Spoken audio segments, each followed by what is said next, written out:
Hi, everyone. Good morning. It's Margaret Manning here. Welcome to 60 and Me. Thank you so much for being here this morning. I hope that you're doing great. Thanks for sharing your time this morning with me. I really appreciate you showing up and giving us your support at 60 and Me. Hope you're telling your friends about us. We've got a huge community here of women, and I just love the conversations and the dialogue that we have together. And I really think from your feedback that we're adding some value to each other's lives. Being 60 is lots of fun, but it can be very challenging. And there aren't too many communities like ours in the world. I think we're very unique. And so thank you for being here. I'm drinking my cup of tea, as I always do. I've got a puka tea. It's honeybush and rooibos.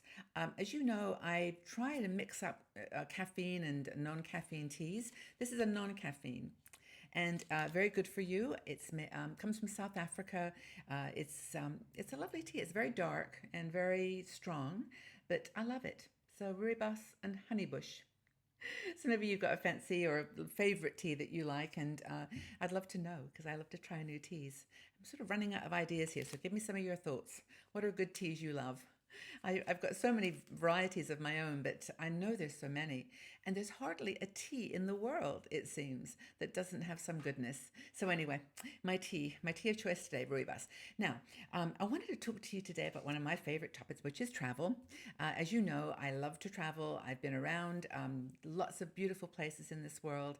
And most of the time, I've traveled solo. In fact, I started my travel career really when I was about 20, early 20s, 22, 23, when I decided to go to India by myself. And at the time, for some reason, I just wasn't scared at all. And this was, of course, 40 years ago. So there wasn't quite the risk that maybe you experience in places like that today.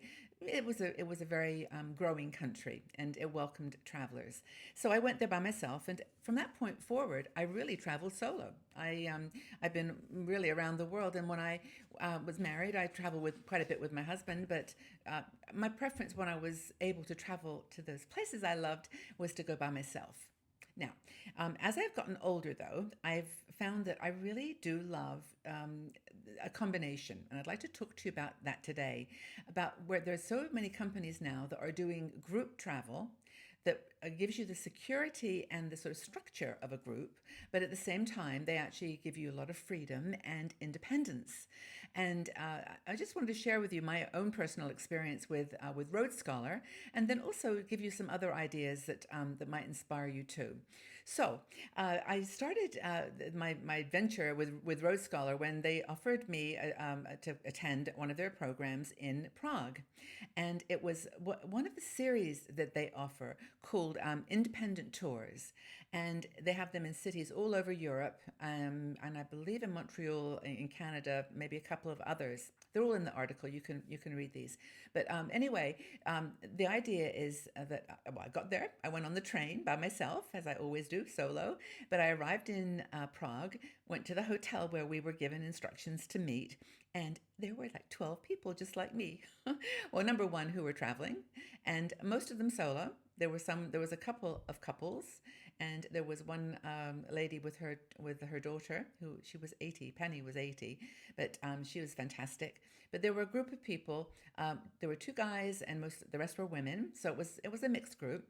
But anyway, we got settled in and met each other and had breakfast together.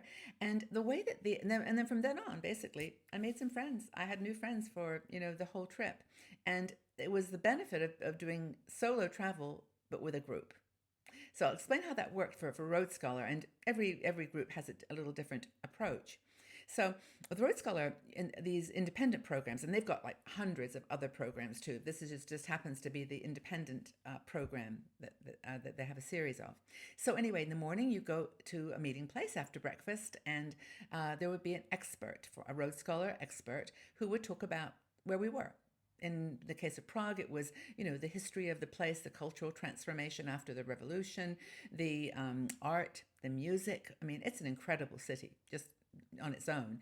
But he, in that case, would talk about the city. And then we'd get on the bus, a big old Road Scholar bus. And yeah, if you don't like buses, it's a bus, but still, I loved it. It wasn't a huge one. It was big enough for us all comfortably to sit. And we'd go around the city, and we'd explore different things and come back to the hotel around lunchtime. And that was really fun for me because I don't know, something about being in a group on a bus that you don't feel quite so vulnerable. And also, you go places that maybe you wouldn't have a chance to walk to. They can be quite far from the city centre. So then at lunchtime, you could have lunch together with people or by yourself, and the afternoons were free. And this was what was lovely about this one is that by then you've made probably a couple of little friends, one or two that are special friends that are like you. And then you can say, hey, do you want to go to this museum or do you want to go down for a walk this way to this park? And it just the time just filled up with that kind of those rendezvous. Let's go shopping. Okay, let's go to the mall. We'll meet you there in 5 minutes. And that kind of it was a group activity, but it was like solo. And so there were a couple of nights where I just stayed alone. I just wanted to be by myself, and I just stayed in and read. And it was a 10-day, 9-day program. But I loved it. And in fact, one day I had a really special situation. We went to a park. One of the women and I went to a park and got caught up in a photo shoot for a wedding. It was really sweet. But anyway, these are the types of serendipitous things that happen when you're traveling. But it was really nice. So the Rhodes Scholars, they call them, there's another one that's called City Discoveries, which is a little bit more in depth. But this one is offered in, I think I've got a list here. It's like Paris, Quebec City in Canada, Prague, Amsterdam, Florence, Barcelona, Venice, Warsaw, and Krakow, then London and Montreal. These are where they hold these city independent programs. And I will say that, of course, many of us are on budgets. This was very affordable. Check it out on the Rhodes Scholar website. It's really, really interesting. And I think that Rhodes Scholar is one of the ones that we have experienced, and I can vouch for them and they have credibility for me for sure. But there's a lot of other options that you've got too. I've actually also gone with another group that wasn't sponsored, but it was my own decision to go with this group called Eat Your Heart Out Tours. Eat Your Heart Out Tours is run by a lady called Sheila Desai. And Sheila is awesome. She's amazing. Her passion is India, Burma. She goes to Bhutan and I think Morocco, a few other places. But her trips are so amazing. They're very in depth. I went with her to India. We did a textiles tour in Gujarat, which was very, very amazing. Again, we got to places that I never would have found. They were just places as a solo traveler. I could have found them and I could have hired a car and gone, but this was in a group, and I still talk to these other women on that group. I have a Facebook group, and we talk about our travels.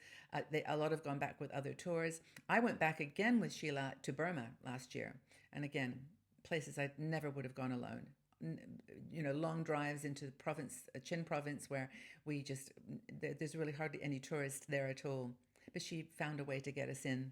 Anyway, it's really cool. And I've also done some interviews with Sheila, so you might want to check out those on our YouTube channel. But Eat Your Heart Out Tours is hers. There's also the Overseas Adventure Travel, OAT, OAT. A lot of our women seem to like this group. I've never been with them. I think they're based in New York City, but they do worldwide activities and the group travel. But a lot of independent travelers, solo women, go there and join them. Overseas Adventure Travel. I also know about G Adventures, which is a very big company. They do tours all over the world for different age groups. They do like ones for just under 30s, and then they do for every age. And they also do design for solo, a group, or maybe small group travel, and you can do your own thing and also be part of a secure group. And they're all well backed. And now I must admit I've never used them. So or OAT. So I would do some checking and homework and check with other women in our community, who have been on those trips. Now, another one I do know the owner, but never been on a trip, is Serendipity Travel. Peg Dowling, I think her name is Peg. Peg. She's great. I've known her for years and years. We've just been on Facebook together, and she has a great travel group for women only, but group travel, solo women too. Finally, I'd mentioned Journey Woman. Journey Woman's owned by a lady called Evelyn Hannon. Evelyn and I have talked and done interviews, our interview on 60andMe. She's awesome. Her website's been in existence for 20 some years. She's in her 70s now. And she's just the most adventurous, wonderful traveler ever. I love her to bits. And she doesn't have any journeys herself that she plans, but her website, journeywoman.com, is full of people who do have tour companies that deal with for women's travel and solo travelers as well. It's a really great resource. And Evelyn's model is quite fascinating because she writes a lot of articles based on feedback from her community. So a woman may send a note saying, "Hey, I was just in London and I just found this amazing restaurant or this amazing hotel for older women," and she publishes them, and it's just a fantastic resource. So that's Journey Woman. Now, I think I've kind of given you hopefully some good ideas. I mean, Road Scholar for sure I know is a great option. If you want to do this blend of solo group travel, and I love it. And I'd love to know if you found any that you enjoy, and put them in the section below. And maybe we can actually put an article together. If you give us lots of ideas, we can put it together in a more comprehensive piece. But travel's a big deal for us older women. We want to get out there and explore the world. And so if you are in that category and you've been somewhere with a company that welcomes solo travelers, but works in a group, let us know. So, question for you is: have you ever been on a group travel experience? Which one? And tell us about what you did. I love travel so much. I don't know what it is. It's just in my DNA, I think. But I hope you do too. And for those of you who don't, well, there's virtual travel at home too, and there's plenty to see in your own neighborhood. But tell us if you had any experience with group travel, and just share your experience. Okay, everybody. Well, have a great day. Maybe you're going off somewhere. Tell us about your travels. And I really do look forward to seeing you all again really, really soon. Take very good care. Bye bye for now.